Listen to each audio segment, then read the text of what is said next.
When my phone buzzed, it was 10:31, alert for an emergency. Basements and other subterranean spaces should not be entered until it's safe to do so. Stay above ground. My spouse glanced at me after looking up from his phone. I looked at the steps and remarked, "Did you just get a—" "Yeah, that's creepy. About an hour ago, our child had gone to sleep for the night. What do you suppose is happening?"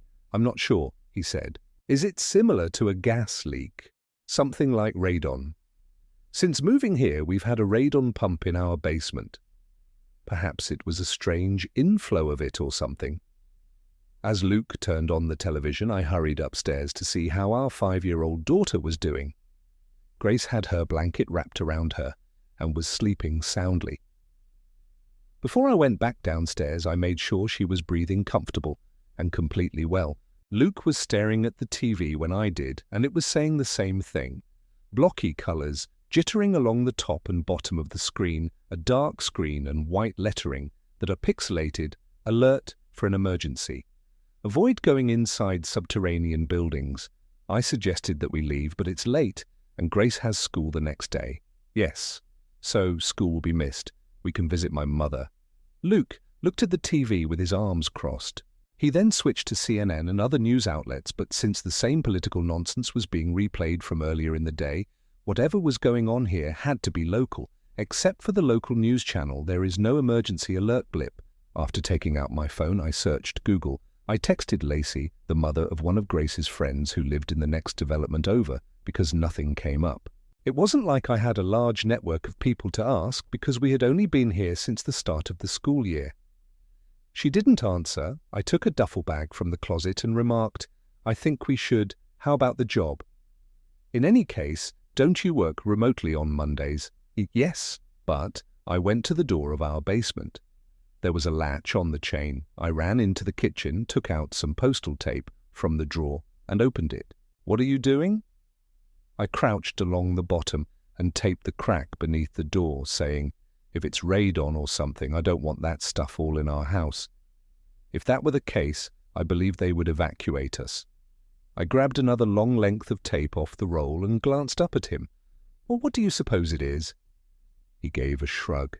After I had taped all the cracks, I took the duffel bag upstairs, put my laptop, some of Grace's favorite dolls, and a few random clothing for us in it. Then I got the cooler and put our leftover pasta and yogurts in it. 10 minutes later, I was prepared to leave. "Can you go get Grace while I pack the car?" I inquired. Luke ascended the stairs. I was carrying a lot of bags when I came down the driveway. The night was clear and cold. Above me, the stars glowed. With the tall, unkempt pines of the adjacent pine barrens reaching the sky, the street was incredibly silent. Somewhere I heard the echo of a dog barking. Wouldn't more people choose to depart if everyone received the alert?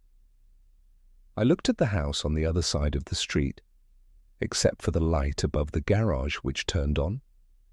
As soon as I stepped outside, it was pitch black. I threw our belongings in after opening the rear hatch. Luke emerged next, carrying a blanket-wrapped Grace. She gave a drowsy blink after strapping her in and Luke grabbing a few things. We drove out of the driveway and headed to my mom's place, which was an hour away. She slept again, seeing her face flash into view in the light of the passing street lamps. I told Luke, "Excellent." It buzzed on my phone. I grabbed it. "Alert for an emergency. You're exiting the city limits. According to the GPS on your phone, evacuation is not something we advise. Please stay above ground and go back home." "What on earth?" I muttered. "What?" Luke inquired. "Another alarm has been issued. It's claiming to be aware of our departure. Our GPS is being tracked, and it is advising us to remain." Luke gave my phone a quick look. "Hold on, really?" "Yes, that information is meant to be confidential," he stated. "Is it not? Unless there are emergency procedures that permit the FBI to access it, or whatever I would assume." So, uncomfortably, we were silent. Luke changed lanes by using the turn signal. "I take it you don't want me to turn around?"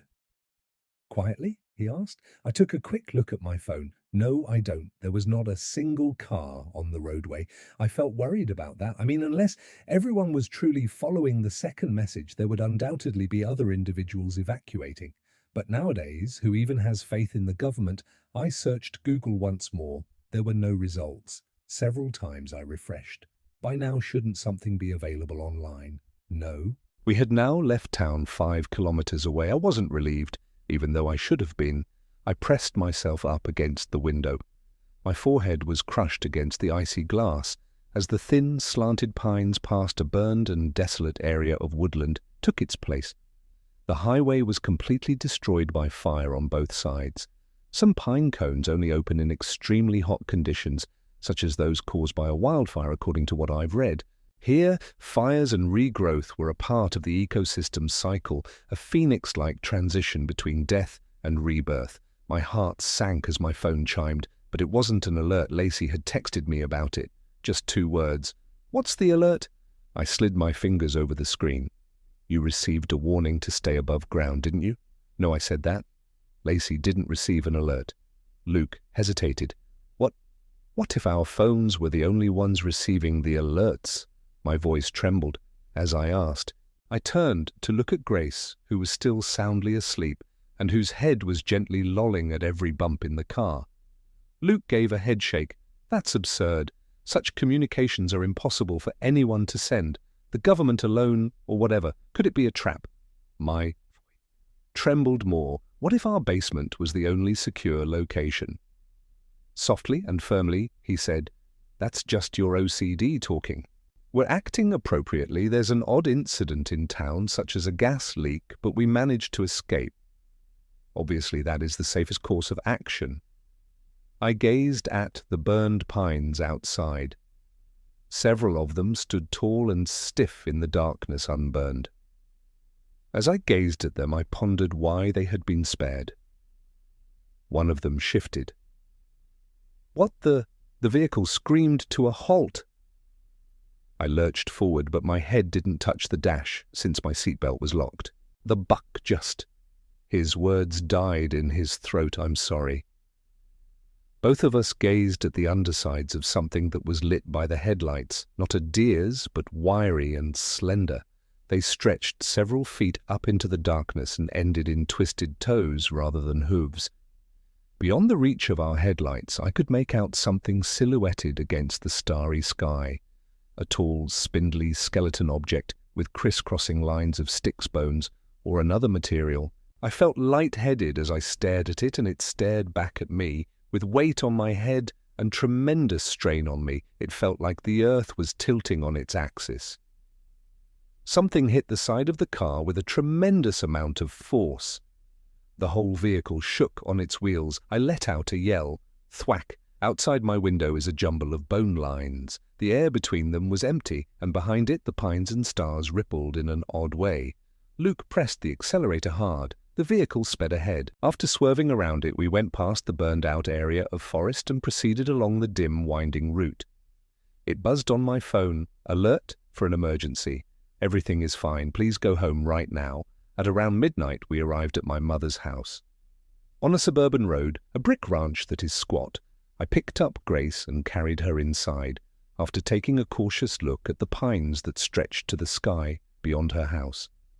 Mom was waiting for us at the kitchen table. She pressed her fingertips to the mug she was holding.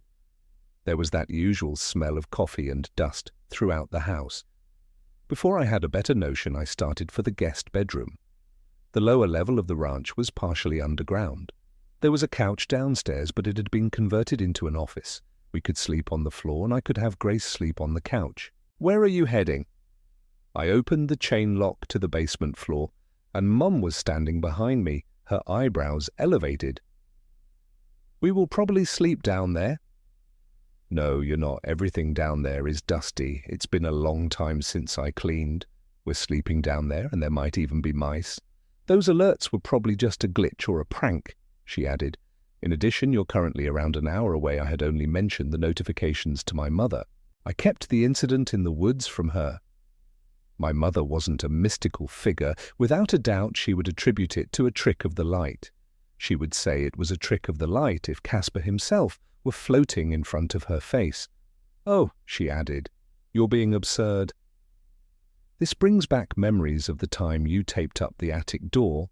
Do you recall that you were concerned that there may be other rabies-infected bats up there and that they might press themselves through the gaps between the door and the ceiling and bite you while you were asleep after the exterminator had discovered one? I snarled back. "You don't feel the bites when you're sleeping?" Bats can fit through very small spaces, and many people have contracted rabies from them in their homes. "It's unhygienic down there," she interrupted. "That's my point." In my arms, Grace was becoming unbelievably heavy. I turned to look at Luke, who was just standing in the doorway, looking as if he had just entered a gunfight.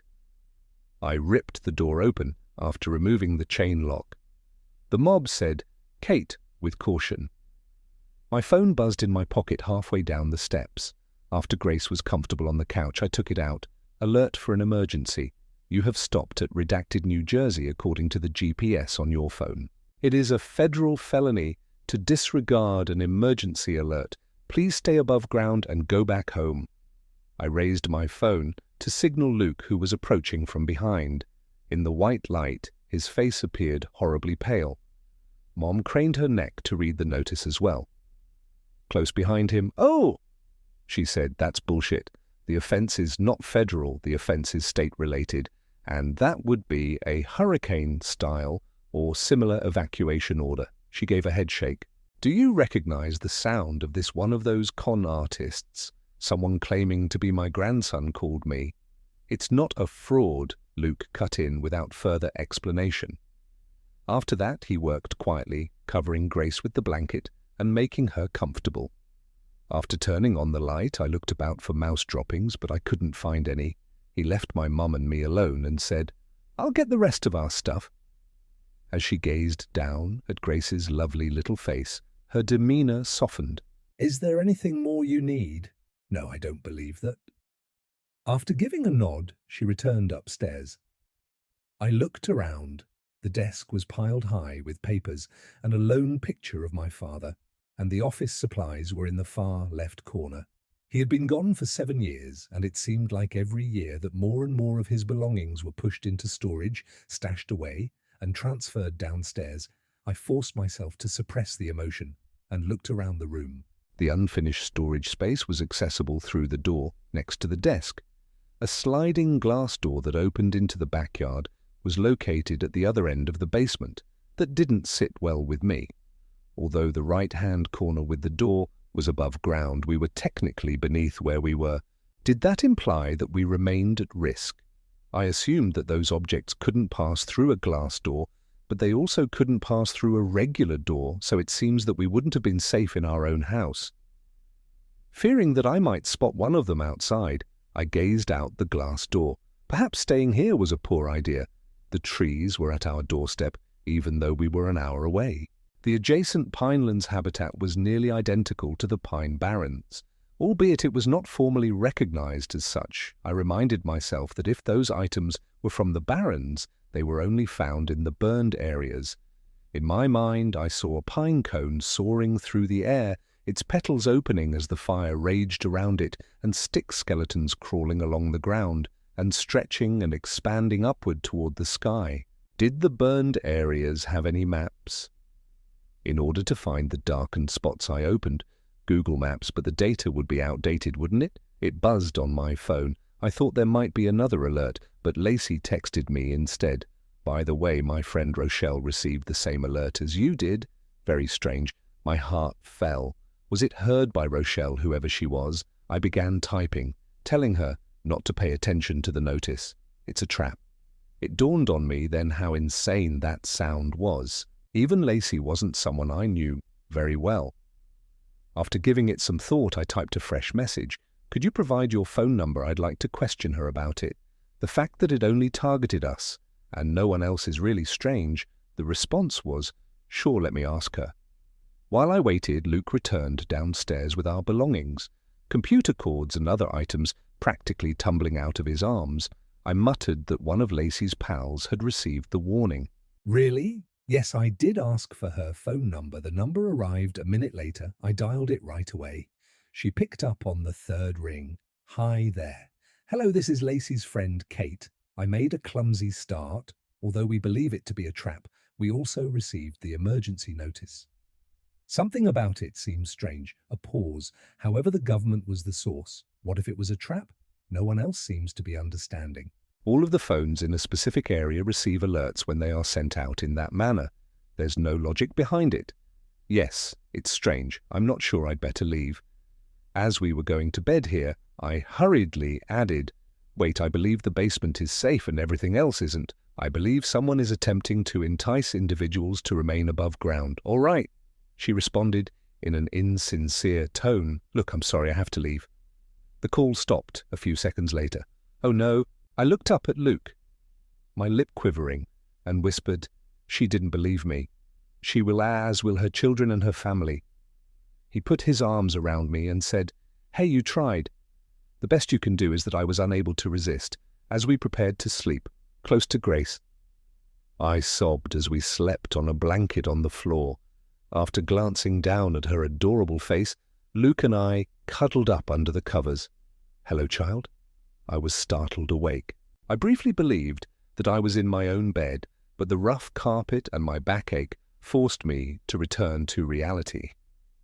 The dream left me with the warm, gruff sound of my father's voice. As we played in the creek behind the home, I could practically feel his arms around me while the summer sun shone down on us. I turned to see how Grace was doing. She had her eyes open. She was gazing at the sliding glass door behind me. She held up a hand slowly and gestured over my shoulder. I pivoted. Something was trying to enter through the sliding glass door, like a dog trying to enter a cat door, twisting and turning and bending itself. With the exception of a faint clicking sound that sounded like joints popping, it operated silently. My face emptied of all the blood. Twisting and turning in the moonlight, its dark, sinewy legs resembled those of a spider as it slowly squeezed through the hole it created. Now I could see the broken glass all over the floor. I took hold of Luke and gave him a shake. Luke, the object froze. Though I couldn't see a face or eyes, I had a gut feeling. It was looking directly at me. I became lightheaded, I lost my footing and staggered forward. I had the impression that I was standing on a boat's deck. Under me, the ground seemed as though it was shifting and tilting. All I wanted to do was lie down until the world ceased to revolve. No, I let forth an inside scream. You must not allow that to affect Grace. I looked around the room, searching for a weapon of any kind. Anything enter there. I pointed to the storage area where I believed I was, and said that to Grace. Around me, everything was shifting and tilting. Proceed. Go into hiding. All the hues were now bleeding together as I staggered ahead. It was all as vague as a dream. In the basement, my father was standing in front of me, but his expression was completely off.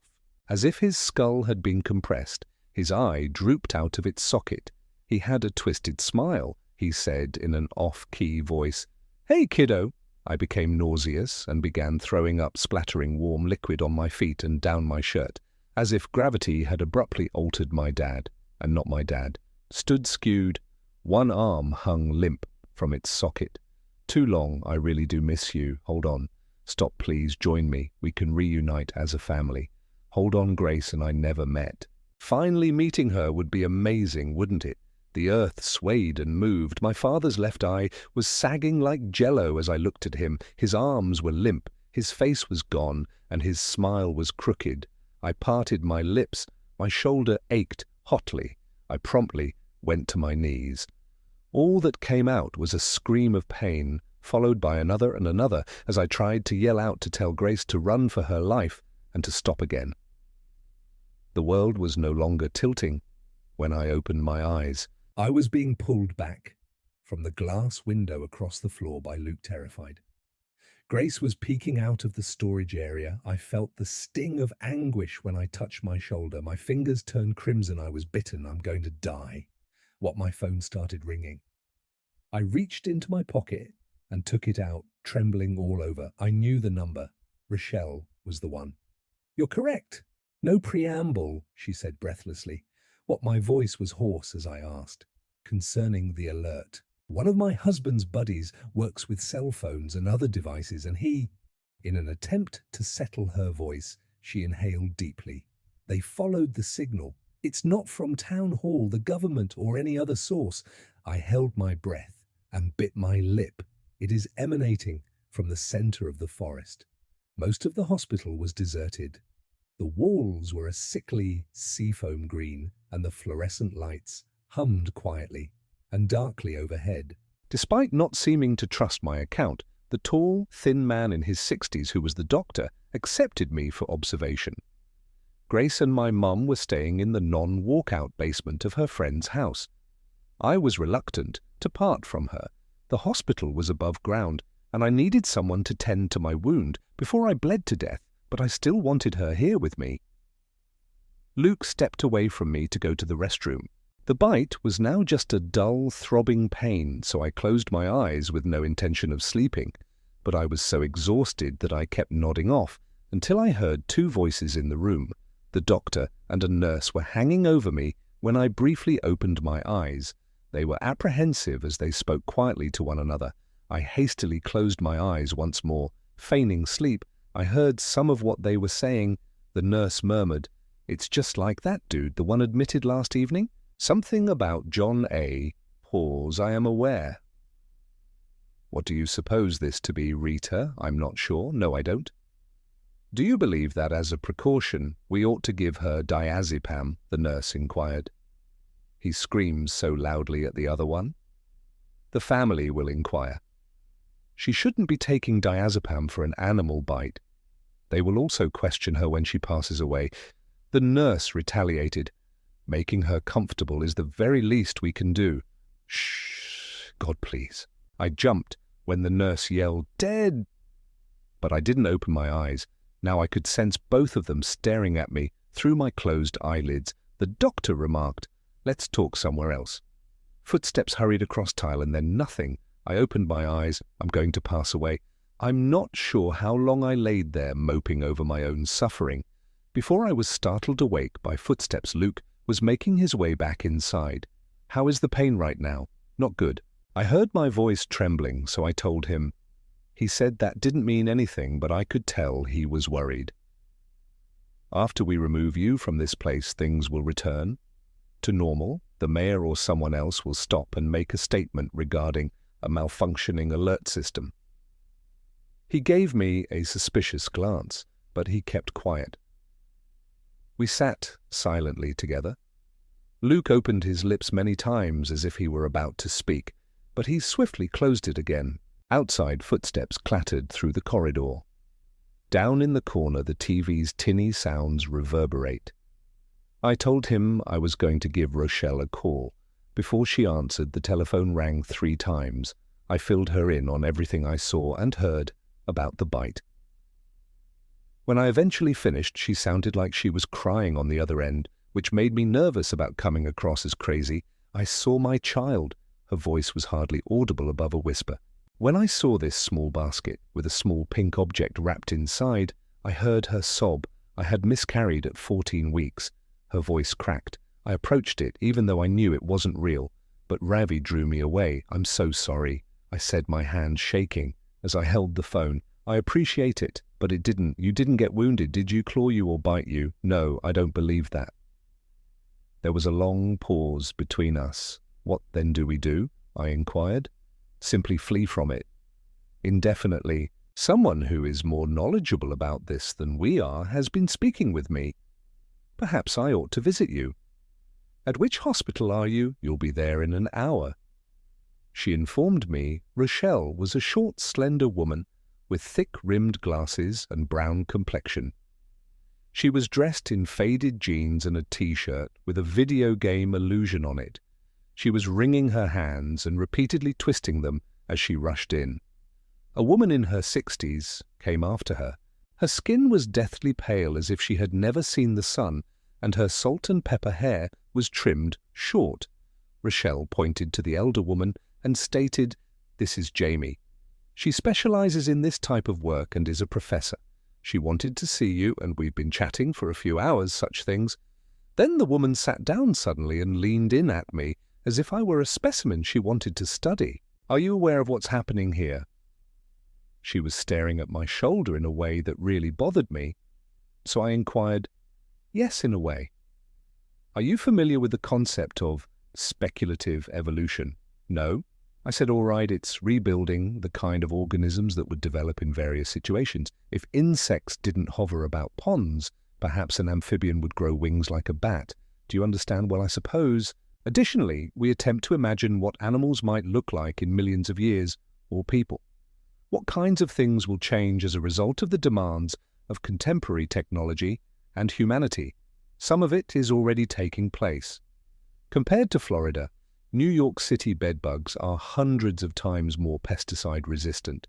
Additionally, because cars have been hitting deer for the past 10 years, they are more wary now. All right, I didn't know where she was taking this. Have you never seen the picture of what people might look like if they evolved to withstand auto accidents? The man has a lot of fat to absorb the impact and appears to have no neck. No. She shook her head, all right. The point is that some experts in this sector think that organisms will eventually develop technologically like powers. Such are bats that can detect electromagnetic fields, or birds that resemble drones. Who's to say? This creature you and Rochelle mentioned hasn't developed the capacity to hijack our entire mobile system and transmit radio signals. Well, that's absurd, Luke spoke up. This thing is similar to texting. So whatever in English, oh no, that kind of thing. States and municipal governments frequently have emergency messages pre-programmed, such as a plan for earthquakes, hurricanes, nuclear threats, etc. This device just sent a certain protocol by hacking a signal. The same is true for Rochelle, she said, giving her a pitying glance. Every one of us constantly sends tiny electromagnetic signals to our brain's impulses in the brain. The 400-million-year-old living fossils known as sharks are able to detect them. They can hack these things. So I looked at Luke when I saw my dad. My brain signals were being hacked by that item. Jamie gave a nod. It's a bit more nuanced than that, actually. At close range, I think this device also releases a chemical into the air that interferes with some neurotransmitters. In essence, though, absolutely, all well, but why is the basement secure? Luke said, because it's too big for them to get down there. Well, thank you for asking that, Jamie said, grinning triumphantly, as if she were about to reveal the universe's secret to us. Since their powers are ineffective underground, they decided to use the basement as an emergency protocol. Just like when you're underground and your phone stops working. There was a thick quiet in the room. Luke and I exchanged glances. This sounded rather out of the ordinary. To start, conspiracy theory level stuff. I mean, more fantastic than Roswell. However, nothing that had happened to me over the last 24 hours had made sense. How are you aware of all this? I inquired. This is not the first instance of it occurring. Her expression was gloomy as she responded. The similar incident occurred near Woodland on the edge of Wharton State Forest over a decade ago. There weren't as many of them back then, but I still studied it. All right, but not everyone received the text, Luke said. As far as we know, only Rochelle and I. Okay, so these are what I refer to as stick men. Only those with hyperactive imaginations are their target, those whose brain signals are very powerful and clear. They can locate you more easily and hack your brain more easily. The image you see of your departed loved ones or anything isn't really being created by them. They're simply erasing it from your mind. From something you've conceptualized, they will find it simpler to utilize your worry or OCD to manipulate you and entice you. If you have had many fantasies about your child going missing, there's more for them to consume, of course, more food for them. They do indeed consume brains. Didn't I mention that? More clumsy, oppressive, quiet? Kate claimed to have heard the doctor predict her death. Is it true? He whispered softly.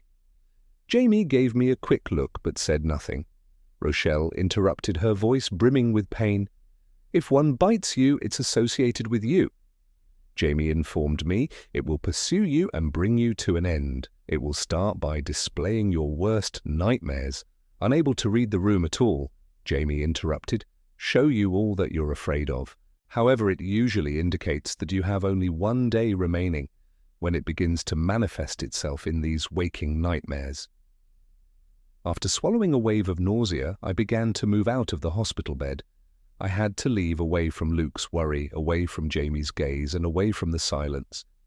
Perhaps I'd grab a soda, not even a diet one, from the vending machine. It had been a long time since I had a full sugar one. I made an effort to block out the memories of my dad being in my mom's basement before me. It was exactly what I had pictured him saying. A glimmer of suicide appeared in a sea of postpartum depression. Years ago, when I was at my lowest, and that stickman or whatever used it against me. Another nausea attack. I moved in the direction of the door. Rochelle shouted, "Wait," getting to her feet and grabbing my arm. I yelled, "I'll be right back." With distant footsteps and beeping machinery, I moved down the deserted hospital corridor. My eyes pricked with tears. I continued following the indications for the vending machines turning left and then right. It took me a very long time to get there, as my feet shuffled along the dirt stop. Kate. When I glanced around, I saw Luke pursuing me. In an attempt to give me room, he stopped 6 feet away. "I just need a minute," I said, in a trembling voice. "No, that isn't it. I just got a text from your mum saying, 'We need to leave, Grace.'" My heart broke along with his voice. What took place? His voice was no more than a whisper when he said, "She fell. She's not conscious. She is being hurried to the hospital." "To the medical facility?" I asked frantically. "You mean here? They're taking her here?" He reiterated that they were transporting her to the hospital. I felt a tinge. "I don't get that. That isn't a response." I glanced down. No. There was something wet and slippery and black on the green linoleum floor. Luke's foot was connected to a long umbilical cord that resembled a tendril and ran along the corridor. I was lightheaded. The globe began to tilt. Kate, Luke, was standing behind me with big frozen eyes when I turned around. I turned around. No longer standing there was the other Luke. I was the one. My gaze was fixed on my own face. I wish I could claim it had a different appearance. One eye appeared pink and burned, but it wasn't. It was like staring into a mirror. It looked just like me. I glanced down. The other me had a cushion in her hand. After staring at me for a moment, she turned to face the floor. I followed her eyes. Grace was fast asleep, lying at my feet with her hands tucked under her head and her eyes closed. No, this intrusive notion was familiar to me. I was aware of the outcome. It isn't authentic. It isn't authentic. I grabbed Luke's hand as I turned and sprinted back down the corridor. Behind me, rustling. I was unable to turn around. I was unable to. Breathless, I followed Luke as he dragged me into the room. "We must go underground. It's here." After glancing at me, Rochelle and Jamie turned their attention to the floor. When I looked down, I saw blood dripping off my arm, soaking through my blouse, moving in thick, soaky rivulets and dripping to the floor. For a moment, I thought I was about to see my worst nightmare. Jamie leaped to his feet and approached me. She carefully slid my shirt's material back, revealing my shoulder wound. "Cheap tissue," she muttered. Tragically, she shook her head. "It has started. I can't pass away. I am unable to." Pain rushed through my shoulder. I kept sprinting toward the large red exit sign down the hallway. I was still in the hospital. Hold on. Even though it hurt, I made myself run faster. Even though Luke pleaded with me to catch up, I had no intention of waiting to die in the hospital room. That's obviously what happened to the last one, based on what the doctor said. I intended to go underground. Perhaps I would have to remain there indefinitely, or until they managed to eliminate these creatures. I wouldn't abandon Grace in the absence of a mother. More than everything, I wanted to go to her, give her a hug, and express my love for her. However, it might even follow me into a cellar. I couldn't take the chance, but I didn't think so. By time, the wisest course of action for me was to go underground. Grace and my mother were as safe as they could be. Underground, I dashed for the door. In the hallway's darkness, the red sign shone clearly. Overhead, one of the lights flickered. The floor slammed against my bare feet. The ground was jagged. I continued to run, but it didn't appear that I was approaching the exit sign. What the... I looked back and saw that Luke had stopped following me. Jamie and Rochelle weren't either. Beyond me, the corridor stretched endlessly back into the shadows. I continued to run, though it was still far away. The exit door was now open.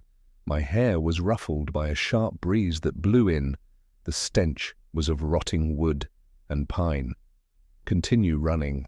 The air was freezing and the terrain was extremely uneven underfoot. Above me, the lights flitted madly. I ran so fast, but the door didn't get any closer. Outside, a few leaves whirled by in the shadows. Continue running above me, the lights flickered out. After then, I was no longer in the hospital. The woods were where I was. The darkness was filled with pine trees. The naked soles of my feet were bitten by the sand that was covered in jagged rocks and sticks. Except for a faint, fluttering sound coming from someplace in the shadows, there was silence in my ears. No, I was duped. There were no lights or breaks in the trees when I wheeled around. How far down am I in the barrens? When did I start running? I felt like I was being choked by the darkness without a phone. No way to call for assistance and no way to find out where I was. I felt in my pockets. I took a deep breath, preparing to scream into the night. But wouldn't that attract the stickmen to me, or was it irrelevant? Were they aware of my whereabouts already?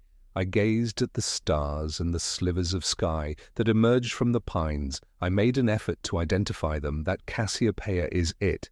However, I had no idea how to use the stars to determine directions. Besides, most of the sky was obscured by the pines. No, hold on, that isn't the proper approach. My legs didn't hurt that much when I ran in here. It must have warped time yet. For a minute, I had felt as though I was sprinting. I would have known if I had run 10 miles into the desert. The only thing I had to do was discover my origin. I rotated around in an attempt to find any indication of my origin, such as footprints or flattened foliage. However, I had no light source and it was completely black outside. Moonlight to search for footsteps in the sand, but enough to see so I didn't bump into a tree. The branches of the trees were too high and slender to bear my weight. As I gazed at them, I was unable to scale them for a better view. I rummaged through my pockets once more. Nothing. I therefore got off to a haphazard start. Pebbles tumbled beneath my toes and sticks poked at my feet. I continued to move forward in a straight path. An acre wasn't that many square miles, but the Pine Barrens is 1,000,000 acres. Somewhere I remembered that I made an effort to concentrate on the math. How long would it take me to reach the edge if I were in the middle and walked in any direction? 5 or 10 hours, or perhaps longer. I had heard the stories. Of course, it was already lethal in the Pine Barrens without the stickmen, raccoons, carnivorous plants, and a method of reversing people's behavior. The endless trees made it simple to get lost. I imagined Grace and Luke informing her of my departure. She broke down and started crying. I was necessary to her. Perhaps I wouldn't have been so terrified of dying years ago, at that dark, dark time in my life, immediately following the birth of Grace. But now I was in a panic. I accelerated. My feet were pierced more deeply by sticks. In the dark, it was really difficult for me to stay in a straight path, and all I knew was that I was simply making my way farther and more into the desert.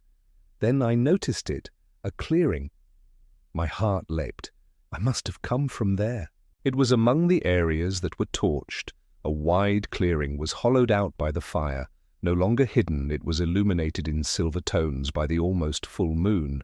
There were still some pines, standing skeleton and black with ash, turned to bone-colored sand underneath, utterly stripped of needles. A few inches, tall pine saplings emerged from the devastation. It was eerily quiet. I will never leave this place. I raised my gaze to the sky, where the scorched pine jutted out like fingers. "Hurry up!" I spun around. At the edge of the trees stood a figure just discernible amid them, painted in various shades of grey by the moonlight. I started to run, but I trembled in my panic. It seemed to be moving slowly to meet me. The ashy, sandy ground rose. My shoulders screamed in agony and my arms began to hurt. My cheek was scratched by sticks, more snapping. I clambered up to find myself standing there with my hair brushing my shoulders and my arms drooping limp at my sides. "Give me a break!" I let out a yell. My voice reverberated before dying away in the woods.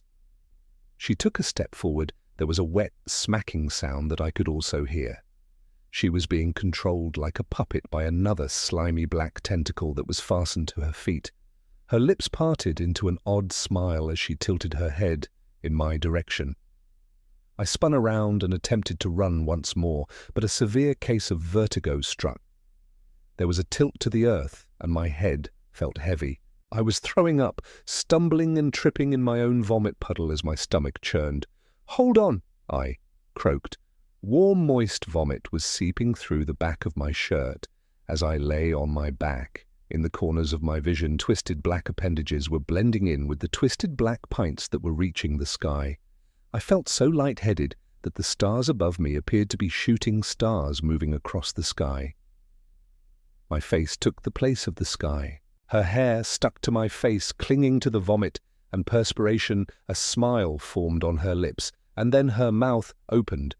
More, lamprey-like rows of sharp fangs sank into the shadows of her throat. My hands ran into slime when I attempted to push it off. The thing one of the stickmen pinned me.